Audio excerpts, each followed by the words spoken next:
Hello everyone, welcome back to my channel. This video for class 7th and chapter 6 triangle and its property. This is a new chapter. Name है आपका triangle and it's property. तो triangle के बारे में पढ़ेंगे और उसकी कुछ न्यू प्रॉपर्टीज के बारे में पढ़ेंगे. सबसे पहले हम पढ़ते हैं ट्राइंगल है क्या. तो ये आपने 6th स्टैंडर्ड में भी पढ़ा है. What is triangle. Triangle is a close figure made up by 3 line segment. ये कैसी फिगर है आपकी 3 लाइन सेगमेंट से मिलकर बनी हुई है. अब इसमें है क्या आपके पास. ये तो बात हुआ कि एक क्लोज फिगर है जो 3 लाइन सेगमेंट से मिलकर बन गई है. बट अगर हम इसमें चेक करें तो हमारे पास इसमें 3 कॉर्नर है जिनको हम नेम कर लेते हैं A, B एंड C. तो ये A, B और C है क्या बेसिकली आपके वर्टेक्स. नाउ एंगल्स की अगर मैं बात करूं इस ट्राइंगल में तो एक ट्राइंगल में कितने एंगल होते हैं 3. तो angle A, angle B and angle C क्या होंगे आपके एंगल्स. एंड अब एक और चीज आपकी यहाँ पर है लाइंस बनी हुई है A B, B से C, C से A. तो ये है A B, B C and C A. ये तीनों क्या है आपकी साइड्स ऑफ ट्राइंगल. तो बेसिकली आपकी जो एक ट्राइंगल में है 9 चीजें हैं. 3 वर्टेक्स है, 3 एंगल्स है और 3 आपकी इसमें साइड है. तो ये तो सबसे पहले हमने पढ़ लिया कि ट्राइंगल होता क्या है आपका. अब हम धीरे धीरे इनकी प्रॉपर्टीज के बारे में पढ़ेंगे. तो सबसे पहले हम इसकी प्रॉपर्टीज में पढ़ेंगे type of triangles. Type of triangles पहला है आपका based on sides and based on angle. तो सबसे पहले हम साइड पर करते हैं जो साइड पर बेस्ड है और फिर हम करेंगे एंगल पर बेस्ड. ठीक है. डेफिनेशंस वगैरह आपने इसकी सारी पढ़ी हुई है बट मैं आपको यहाँ पर फिगर से एक्सप्लेन कर रही हूँ. पहला आ जाता है हमारा साइड्स पर बेस. इसमें 3 टाइप्स हैं. नंबर 1 है आपका स्केलिन, आइसोसेलेस एंड इक्विलेटरल. सबसे पहले जो स्केलिन है ये क्या बोल रहा है आपको. ये बोलता है कि मेरे पास जो है सिर्फ इक्वल लेंथ नहीं है, 3 ही साइड है. तो इसमें सबसे पहले क्या आ जाएगा अनइक्वल लेंथ. इट मीन्स अगर एक ट्राइंगल है तो इसकी ये तीनों साइड्स क्या होगी आपकी डिफरेंट होगा क्योंकि हम इसको साइड से बढ़ रहे हैं. हम इससे रिलेट कर रहे हैं इसको सिर्फ साइड से रिलेटेड डेफिनेशन. दूसरा है हमारे पास आइसोसेलेस.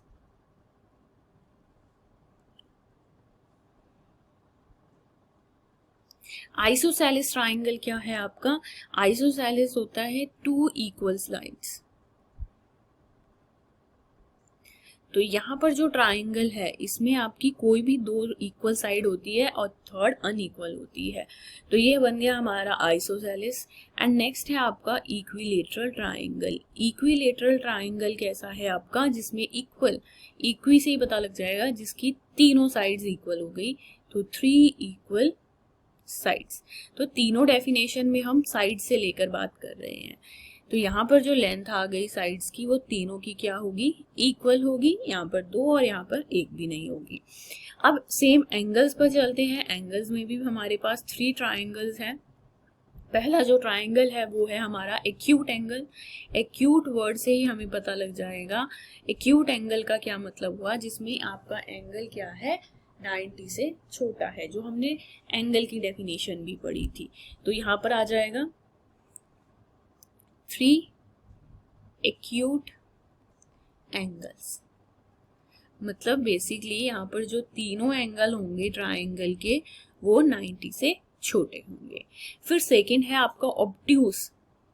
ऑब्ट्यूस जो आपका ट्राइंगल है ऑब्ट्यूस एंगल क्या होता है. ऑब्ट्यूस एंगल जो है हमारी डेफिनेशन वो क्या होती है. ऑब्ट्यूस एंगल होता है greater than 90 and less than 180.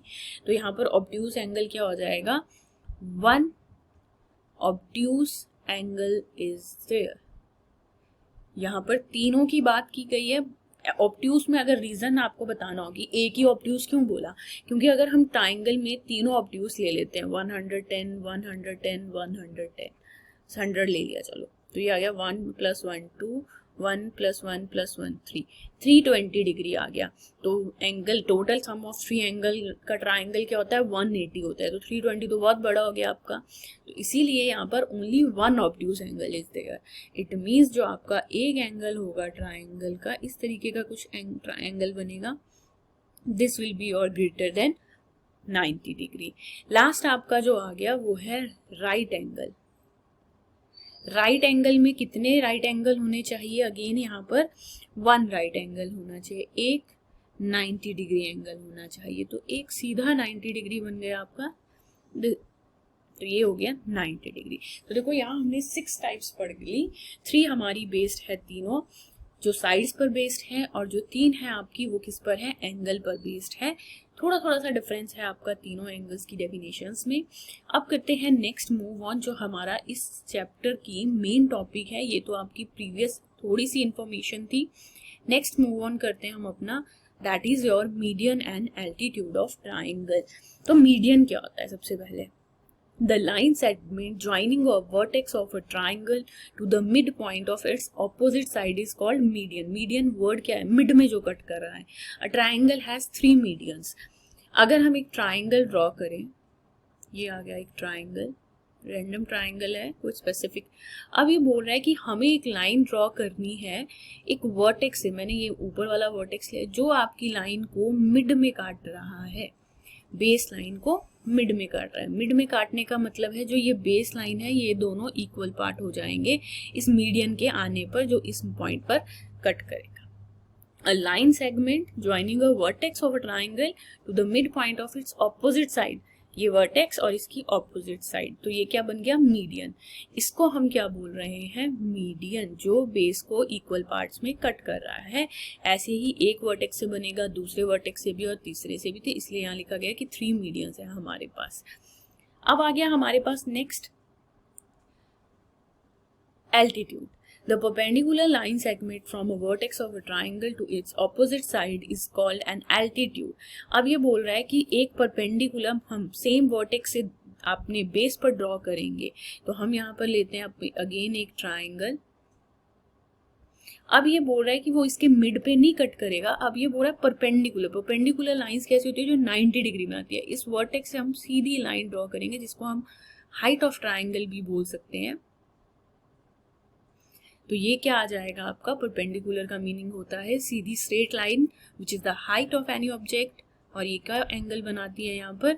90 degree. तो दिस इज योर एल्टीट्यूड। तो ये क्या आ गया आपका? एल्टीट्यूड, जो आपकी सीधी लाइन में कट करेगा आपकी बेस लाइन को, और जो आपके दोनों को 2 इक्वल पार्ट्स में कट कर देता है, दैट इज योर मीडियन। तो this is the definitions of median and altitude. Next move on करते हैं अपना next property, that is your exterior angle of a triangle and its property.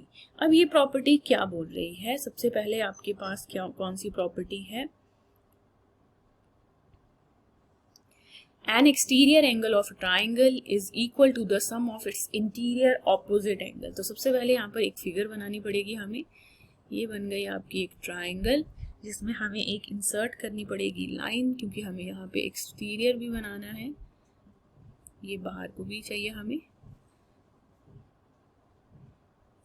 अब ये बोलेगा क्या यहाँ पर आपको कि एन एक्सटीरियर एंगल, एक बाहर का इंटीरियर लेना है, एक्सटीरियर लेना है कोई भी, तो मैंने ये ले लिया एक्सटीरियर बाहर का एंगल जिसको मैंने नंबर 1 बोल दिया, इज इक्वल टू, किसके इक्वल है? To the sum of its interior. इसके इंटीरियर कौन कौन से एंगल है? ये है 3, 1, 2 और 3, बट लेने कौन से हैं? Sum of its interior opposite angle लेने हैं। इसके अंदर अगर हम देखें तो ऑपोजिट कौन है? ये दोनों है, ये नहीं है ना, तो इसको हम इंक्लूड नहीं करेंगे यहाँ पर। तो ये वाले आ जाएंगे एंगल 2 एंड एंगल 3। तो यहाँ पर क्या प्रॉपर्टी बन गई आपकी? Angle 1 is equal to angle 2 plus angle 3। तो दिस प्रॉपर्टी एंड इस पर बेस आपके क्वेश्चंस भी आते हैं, और बहुत इंपॉर्टेंट प्रॉपर्टी है कि sum of x2 interior angle is equal to its opposite exterior angle. Opposite लेना है, कभी भी ये वाला एंगल इंक्लूड नहीं होगा आपका इस प्रॉपर्टी में, हमेशा उसके ऑपोजिट वाला ही होगा।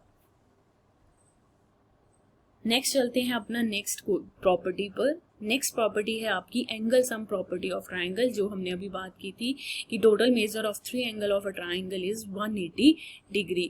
ट्राइंगल के जो तीनों एंगल होते हैं आपके, उन तीनों एंगल का सम क्या होता है आपका? 180 डिग्री। तो this is your first angle, this is your second and this is your third angle. तो ये आ गया 1 2 एंड 3। तो हम यहाँ पर क्या लिखेंगे, प्रॉपर्टी को angle 1 plus angle 2 plus angle 3 is equal to 180 degree. इसको हम और शॉर्ट में कैसे लिखते हैं, एंगल सम प्रॉपर्टी।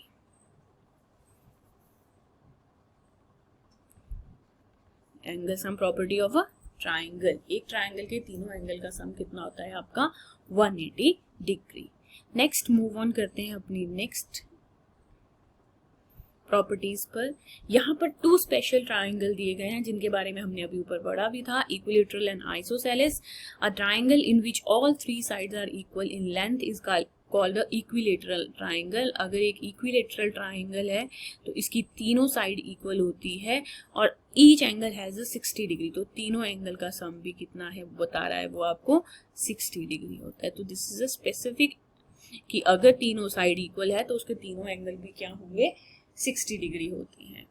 इसकी जो आपका प्रूफ है ये आपकी हायर क्लासेस में है, नेक्स्ट क्लासेस में, अभी आपको सिर्फ ये प्रॉपर्टीज में है। नेक्स्ट बोल रहा है ये आइसोसेलेस ट्राइंगल। आइसोसेलेस ट्राइंगल के बारे में ये क्या बोलता है कि इसकी 2 साइड्स इक्वल होती है। ये वाली हमने 2 ले ली। अब ये बोल रहा है 2 sides have the same length, base angle opposite to the equal sides are equal. अब इसने एक और प्रॉपर्टी इंक्लूड करी कि ये अगर 2 लाइन इक्वल है तो इसके बेस एंगल ये हो जाएंगे दोनों साइड के, तो ये भी क्या है आपके इक्वल है। तो these 2 are specific properties of a 2 special triangle. Next move on करते हैं अपना नेक्स्ट में, sum of the length of 2 sides of a triangle. ये आपकी जो नेक्स्ट प्रॉपर्टी है इसमें ये क्या बोल रहा है आपको, फॉर एग्जाम्पल से समझते हैं। हमने एक ट्राइंगल ले लिया,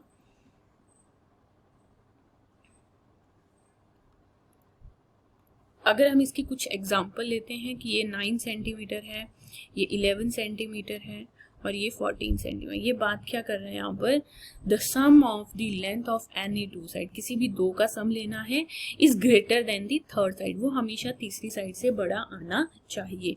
तो सबसे पहले हमें लेना कैसे, आपको बड़ी वाली साइड को ऐड नहीं करना है, बाकी 2 को कर ले लेते हैं। 9 एंड 11 हम लेंगे, तो 9 प्लस 11 को जब हम सम करेंगे तो कितना आ जाएगा, 20, एंड 20 इज ग्रेटर देन 14। ये थर्ड साइड है ना आपकी, इससे बड़ी है ना दोनों का sum. It verify this property कि sum of the length of any 2 side of a triangle is greater than the third side, ये हमेशा होगी। Next move on your last property जो है हमारी main property, right angle triangle and a Pythagoras property. Very important, Pythagoras property। इसमें भी आपको यहाँ पर सिंपल प्रॉपर्टी ही है, बट अगर आप इसको एक्सप्लेन करना चाहते हैं, आपको इसका प्रूफ पता है, वो आपको हायर क्लासेस में समझ आएगा। अभी हम इस प्रॉपर्टी के बारे में पढ़ते हैं कि ये प्रॉपर्टी बेसिकली है क्या। सबसे पहले हमें एक चीज हमने यहाँ पर लिखी, राइट एंगल ट्राइंगल। ये जो प्रॉपर्टी है ये हमेशा किस में वेरीफाई होती है, राइट एंगल ट्राइंगल में ही होती है। The angle should be always a right angle triangle, अगर अदर ट्राइंगल में ये वेरीफाई नहीं होगी। ठीक है, सेकंड आ जाएगा, ये आ जाता है जो आपका जो लॉन्गेस्ट साइड, ये है हमारी बड़ी साइड, ये दिखने में भी दिख जाएगी आपको, अदरवाइज आप इसको याद रख सकते हैं। 90 के ऑपोजिट वाली जो साइड होगी इसको हम बोलते हैं हाइपोटेनस। ये क्या आ गया आपका हाइपोटेनस, जिसको बोला जाता है, ब्रैकेट में लिख देती हूँ, लॉन्गेस्ट साइड। और बाकी जो ये 2 है इनको हम लेग्स बोलते हैं। ठीक है, ये ट्राइंगल की 2 लेग्स है। अब अगर मुझे इस ट्राइंगल में स्पेसिफिक करना है तो ये क्या आ जाएगा आपका बेस, ट्राइंगल का क्या है ये बेस, आप इसको बेस भी लिख सकते हो। एंड ये हमने क्या पढ़ा था अभी, ट्राइंगल का जो 90 डिग्री बनाता है ट्राइंगल में एल्टीट्यूड, जिसको हम परपेंडिकुलर भी बोलते हैं, perpendicular.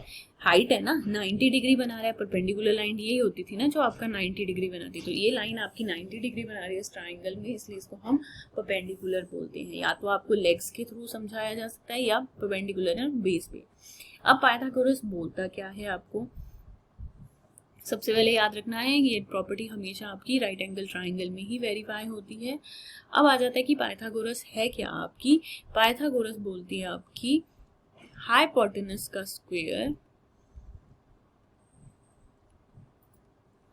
Is equal to base का स्क्वायर प्लस परपेंडिकुलर का स्क्वायर।